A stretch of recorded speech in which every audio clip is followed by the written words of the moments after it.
حالت جنابت میں وفات پا جانا۔ محمد تنظیم صاحب ملتان سے پوچھتے ہیں کہ ایک صاحب اللہ کو پیارے ہو گئے ہیں اور وہ ہم بستری کی حالت میں اللہ کو پیارے ہوئے ہیں، اس بارے میں قرآن و حدیث میں کیا حکم ہے؟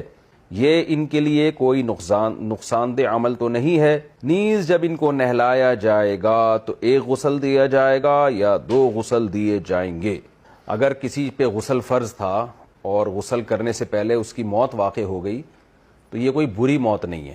حضرت حنظلہ رضی اللہ تعالی عنہ اپنی زوجہ سے صحبت کی آپ نے اور میدان جنگ کا اعلان ہوا، آپ غسل کیے بغیر ہی میدان جنگ میں چلے گئے اور شہید ہو گئے، تو آپ کو فرشتوں نے غسل دیا۔ وہ تو خیر شہادت تھی، لیکن ہمیں کوئی ایسی دلیل نہیں ملتی کہ ایک آدمی حالت جنابت میں فوت ہو جائے تو کوئی گناہ ہوا اس کو، اس لیے کہ شریعت میں جنابت کا غسل فوراً کرنا فرض نہیں ہے۔